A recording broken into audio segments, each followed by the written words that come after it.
Thank you, Amit and Wilfred. Our next speaker is perhaps someone who doesn't need any introduction, but I'll still make an attempt to give him one.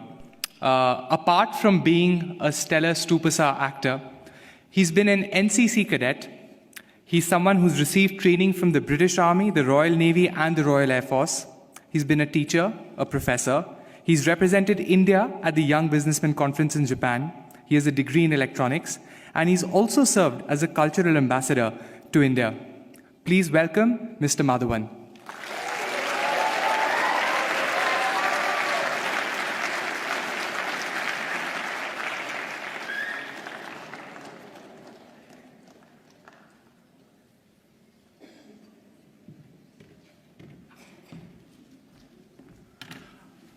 Oh, well, let me just get set up right now.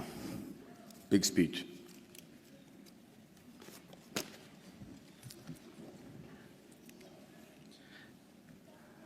So, first of all, thank you very much for having me here at the Inspire series. It's worked dramatically. I'm already inspired to be addressing this really august intellectual gathering of people from Harvard, a place that my mother thought I will never reach. But you know what? A lot of people have spoken before me and eloquently and described their dreams for India and given figures and facts that either are skeptical and, like Mr. Wilbur says, aspirational. But I'm just an actor, and I'm going to just give you my dream shamelessly, because that's the thing that I can do best. And by that I mean, when we talk of dreams, we have one of our greatest scientists and philanthropists, Dr. Abdul Kalam, and he said something which is very interesting. He said, dreams are not what you have when you sleep. The true dreams are the ones that don't let you sleep. He said that when you have that dream once, it's a dream. When you have it twice, it becomes a desire. And when you see it for the third time consecutively, it becomes a passion, an aim, and a goal. And that is the passion with which I want to see this fantasy that I have for India 2030.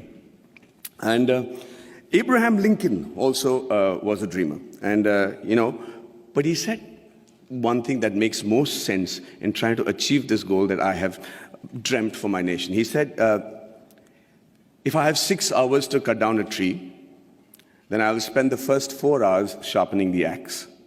There's a great philosophy in that. In this era of instant gratification, we just keep thinking we can achieve all these goals by just tweaking this, tweaking that. It's not true. I really believe that, that a missionary zeal is required to make that quantum change that can make 2030 what I'm dreaming about right now. And just let's look at India as a country. What a unique nation, seriously. Thousands of years old of culture and tradition, many invasions, being ruled for many years, and we still somehow managed to maintain our identity. We still somehow have managed to maintain our Indianness, our beliefs, our faith. And, there has been, we have our drawbacks. There is corruption, there is violence, there is differences between the different religions and sects and castes and everything. But I can't help but think, looking at India, at the geography, that we're not doing really that bad. Look at all the other nations around in the world. Look at our neighbors. Compared to that, there is somebody in India who's doing something right for us to be called a growing economy and being projected as the third largest economy in 2026 and the most educated and young nation in the world. And it's still functional democracy. So let's first accept the fact that there is some people in India with the right ideas and the ability to lead the nation to where we are today. Under that assumption, we are also very capable of finding very unique solutions to the problems that generally the world faces. One of them, of course, is the fact that we found freedom through non-violence and non-cooperation. Who would have thought that was possible? We have some other great... No, seriously, I mean, it was as radical a thought then as it is today. And one man in a loincloth with belief and faith and complete conviction was able to do that for us, Mahatma Gandhi. And it's an amazing country of people like Mahavir, Gautam Buddha, and Mahatma Gandhi, and then Bhagat Singh, who also had a dream. He dreamt then, 85 years ago, that I dream of an India where no infant cries for the want of milk. No youngster is deprived of relevant education, and no youth goes door to door finding a job. Sadly, it's still a dream today. And I dream of a 2030 when this dream becomes irrelevant. I dream of a 2030 when everybody is so equally satisfied with what they're doing that they're able to actually devote more time back to art and culture, which is another great important aspect of our country. Now, for that to happen, we need to be a healthy nation.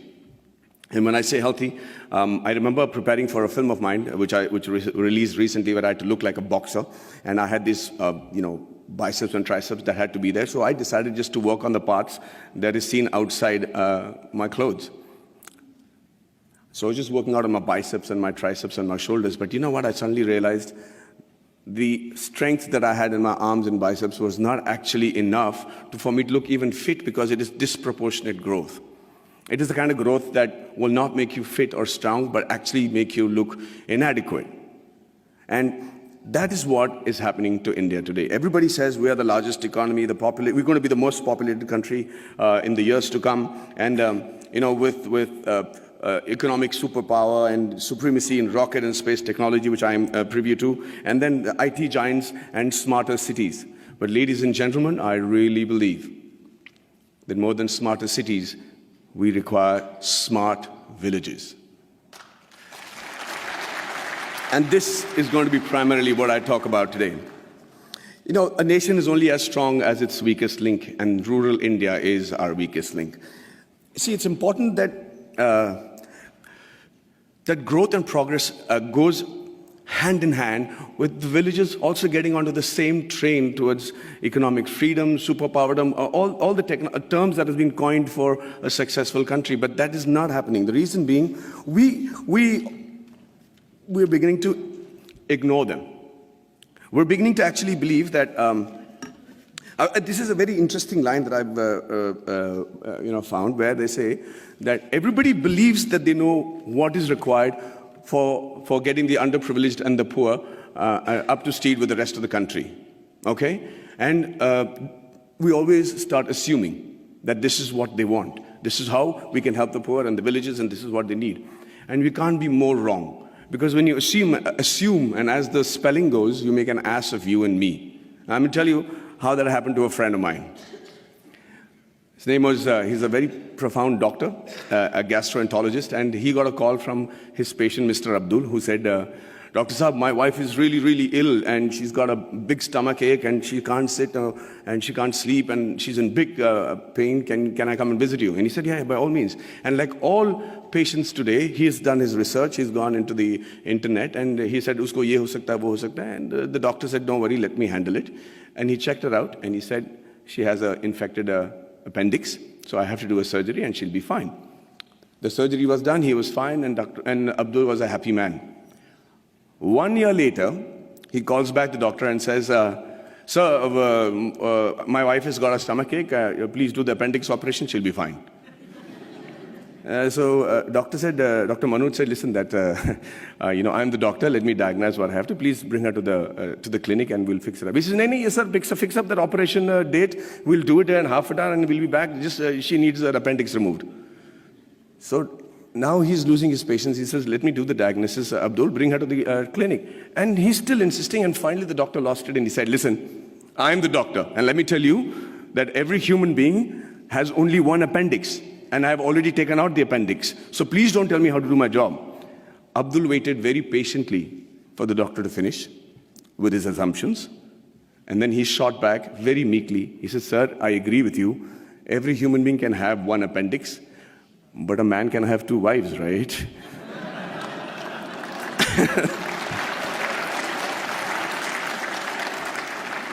So when we start assuming what the rural India needs, we do what I think is most dangerous. In my vast experiences of shooting in really rural Indias, and villages and small kugramams, like they call it in Tamil, really small places, I realized, shockingly, that the biggest financial burden for a person of this particular village, would you all be able to guess what his biggest financial burden is? 5 minutes? Hey, so I'm going to speak for 20 today. I'm going to reduce the number of questions. I'm prepared. Is that okay? Okay, so can you all tell me, anybody, quick answers, anybody know which is the biggest financial burden for a man in one of these small villages? Sorry? Theft. Health. Okay. No, not health, not the marriage of a daughter, not education, not, sorry? Liquor. Thank you for reminding me. No. Say that again. Dowry. No. No. No. No. Oh, let me put you out of your misery. No, I'm saying, what does he need financial assistance for? The answer is the untimely death of a relative, of a senior in their family. That is the one occasion he can't prepare for. That is one occasion where the ceremony demands that he spend a certain amount of money, feed a certain amount of people, use the funeral the expenditures, and that's where he takes the loan, and that's where he gets indebted, and that's where, to escape that particular embarrassment and humility of not having the ability to perform the function every year as is expected of the Indian tradition, that he decides to leave the village because he's made to feel inadequate. Lord Mickle had in 1735 had spoken in the British Parliament and said the only way to rule India is to make the men there feel inadequate. He said, and truly so, that unless he feels that what he has is lesser than what others have, you will not be able to rule him. And within a very short period, they proved themselves right. The rural India today is feeling inadequate. They're feeling like they're not even part of our country. And what happens with that is, they start then looking at opportunities in villages and saying better education, better health, better lifestyle, and no humility for not having performed the funeral properly. They decide to give up who they are and move to the cities. And who they are is what is more important for us to understand.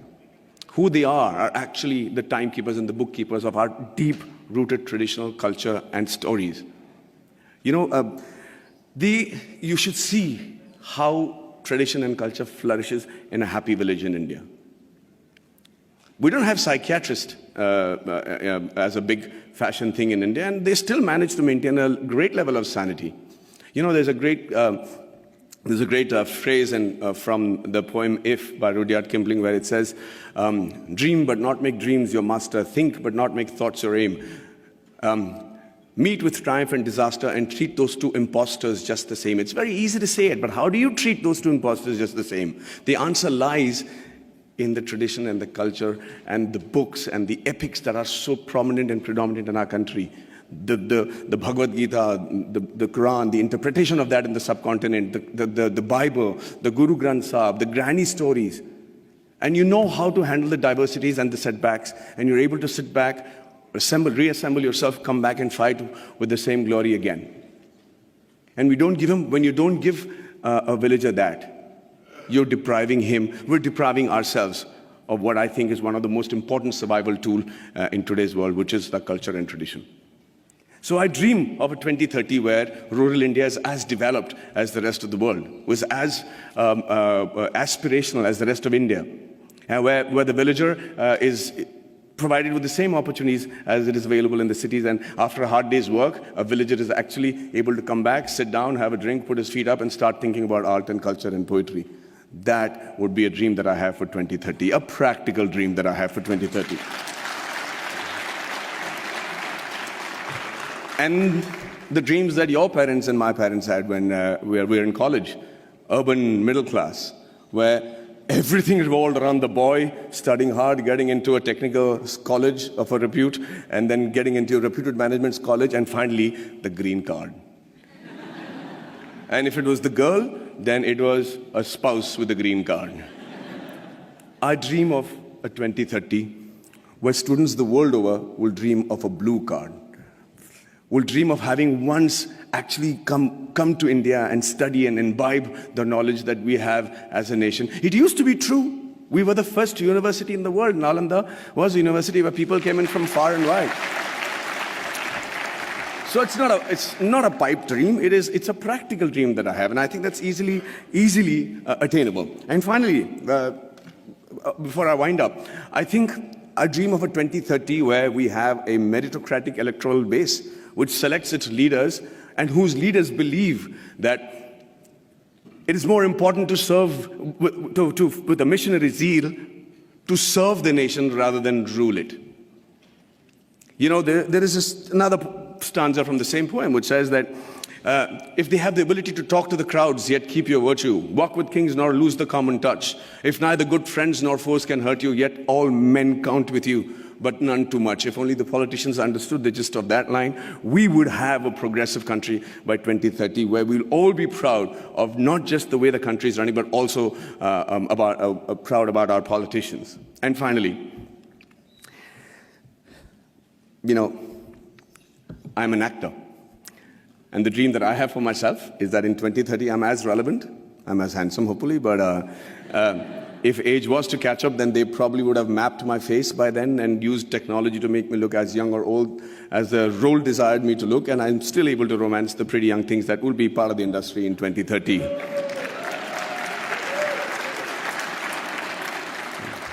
Well, I see that's got many guys going, yeah.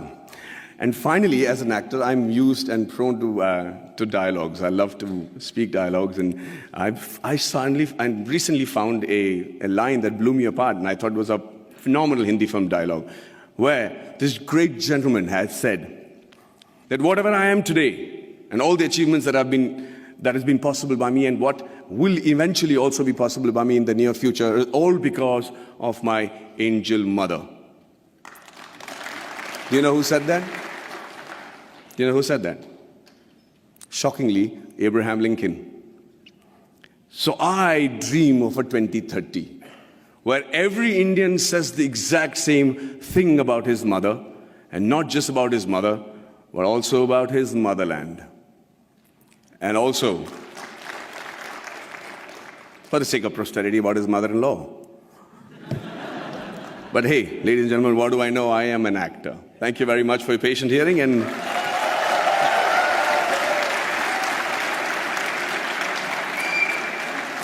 if I'm looking wise enough, I'm open to questions. Okay, wait, okay, is this, okay, it works. Okay, sorry, I wrote my question down. Okay. Give us some water. Okay, sorry. I've been trying to do this for 2 days. I've been low-key stalking you. Okay, first of all, I want to say I'm a huge fan. I wrote it down. I look weird. Okay, first of all, I'm a Tamil American, but I grew up on Ale Payute and Menale, and I'm like a huge fan of yours. And I have a question, and it is, given that you have, this is an actor-related question because you're an actor, given that you have done a very good job at portraying diverse aspects of the Tamil experience in Kollywood, in recent years, Bollywood actors have started trying to represent South Indians, especially Tamils and Tamil Brahmins. Would you be interested in or feel pressured into taking on a stereotypical South Indian role if offered to you? Do I dare ask her to repeat that? Because I couldn't hear you properly. I'm so sorry.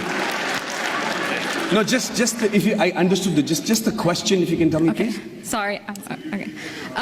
Would you be interested, if offered to you in Bollywood, to take on a Tamil Brahmin or a South Indian role in general? Will I be willing to take on a South Indian Brahmin or a Tamil role in a Hindi film? In a Bollywood film? Is that what your question is, ma'am? Of course. I mean, if the money is right. But would you be like worried about like maybe being in a stereotypical, like? No, I think, you know, it's a very honest question, but I think this stereotypical is too burdened a word for everything that we use today. You know, it's politically correct and everything, but it doesn't really have any effect in my opinion, because I'll tell you, I have to listen to a story, I have to be convinced that this is going to work for my audiences, and I have to be convinced that the producer is able to pay me by the end of the day, and lo and behold, I am a Tamil Brahmin in a Hindi film, no problem. Really. Well, thank you so much for your for the excitement. Okay. Hi. Hi. So I actually wanted to ask you this yesterday, but there was like a mob, so. So this doesn't qualify. This is yesterday's question. Yeah, exactly. So my name is Pranati, and I actually grew up in Mumbai, like a lot of other people, and watched a lot of your movies. And I'm a vegetarian as well. Okay. So I really admired how you advocated for animal rights. But my question's actually about Three Idiots. So you spoke about how a lot of your acting roles was based on your experience. So I was wondering, because Three Idiots really does touch on a really important point that in the Indian education system, there is a lot of pressure, and this pressure can result in a lot of suicides by students. So I was wondering, how did your personal experience, because you did mention how you knew from the start that you did not want to be an engineer, so how did you channel that into your acting? Okay, so thank you for the question. See, the thing is, what I tried to show in Three Idiots was actually what happened at home. My dad was distraught that I didn't want to pursue engineering as a career or even join an engineering college, and I had to tell him that I knew what I didn't want to do is not become an engineer. But let me tell you this, the thing that we said about in Three Idiots. I do agree that there's undue pressure on the education system and amongst the families for their children to excel. But that's not necessarily bad.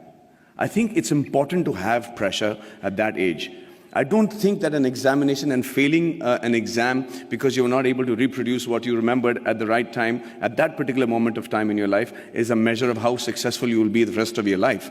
But it's also a measure of your tenacity to be able to reproduce that under pressure, which is going to be something that you'll be doing every day of your professional life. So, yeah, let's not underrate that pressure. But at the same time, I think it's important for parents to know that that is not the be-all and end-all, and that is not a death warrant that you've signed just because you flunked on a particular subject. Thank you. I'm done. Well, thank you so much for the patient hearing, and have a great evening, ladies and gentlemen.